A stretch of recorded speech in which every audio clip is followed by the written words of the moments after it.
Thank you, Madam Toastmaster, fellow Toastmasters, and the lack of honored guests. I guess Sherry would be a guest. Are you a guest? No, she's a member now. She's an actual member. Golly. Well, you're looking at a picture of a band of mine called the Wichita Linemen. I was 20 young years of age at that point in time, and this is 1971, and I have a whole ton of pictures to show you. This group started in the year of 1969, and a guy called me up on the telephone. He says, Greg, and I had just bought a sound system and a bass and an amplifier from a guy at a music store, and he was wanting that guy to play bass, and the guy didn't want to play bass. So he said, hey, I just sold a guy all kinds of stuff. He says, call him up. So they called me up and said, Greg, this is Don Walton. I said, who? He says, Little Donnie Doodad from KFDI Radio. I said, oh, I heard of you.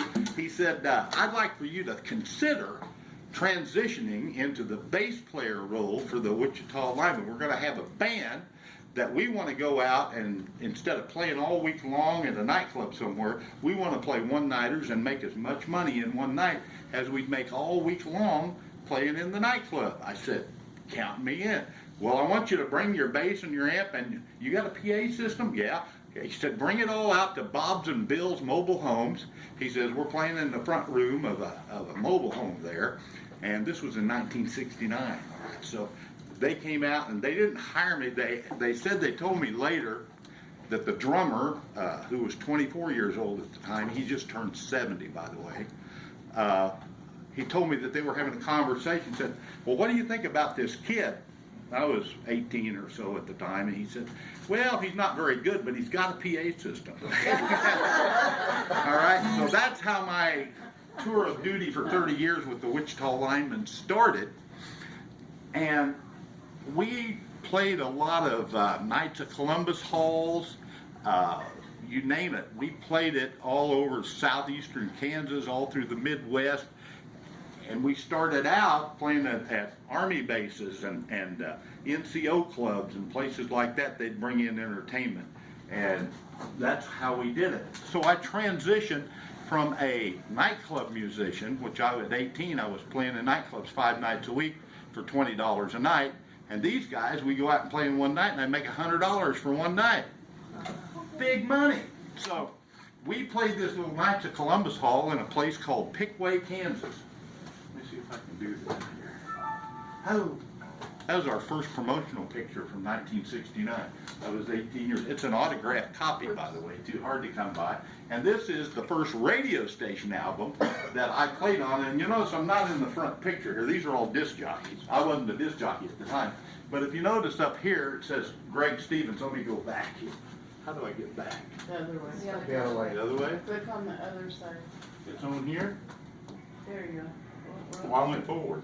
It's okay. We'll get back there eventually. Well, now you're there. Huh? Just touch it.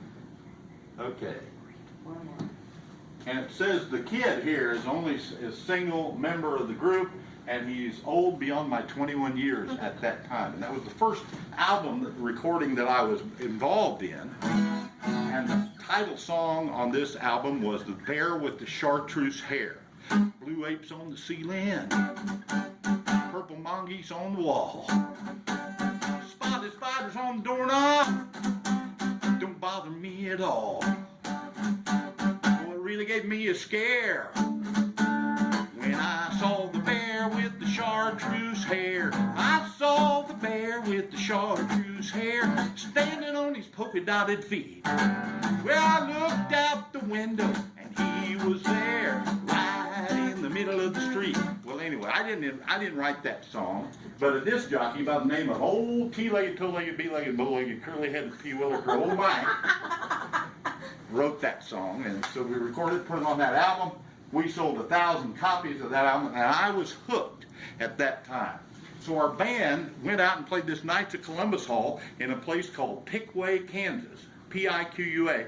And what's infamous about Pickway is that Buster Keaton, the small guy actor, was born there. He was in a lot of Disney flicks and all the beach party movies. I don't know if any of you saw those beach parties.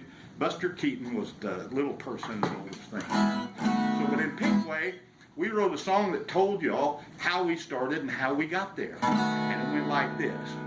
Well, back in the year '69, that's when we crossed the county line. We set up and played this place called Pickway. Well, it was just a night to Columbus Hall where folks drove miles to have a ball. And we loved it, playing there in Pickway.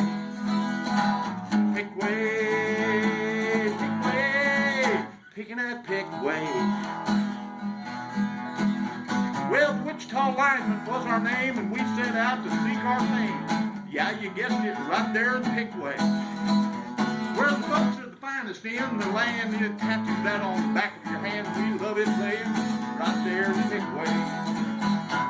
Pickway, Pickway, picking at Pickway. Anyway, that place was an amazing place. It was an old dance hall, and the stage was up on one end of the thing, and it was solid wood on the inside, and you'd start performing, and it just rang like a bell all night long. You'd come out of there at night, and your head was spinning. The nice part about it was the boys all went to the bathroom outside, and the girls, they all went to the bathroom right beside the bandstand. And they would stand in line. They'd stand in line there all night. Yeah, I was a lot younger there. Come on. Yeah. That's the wrong way. No. I don't know why it does that. Anyway, that's our copy of our first album cover. That's 1975. And this guy here is gone, is no longer with us. And that guy is gone, is no longer with us.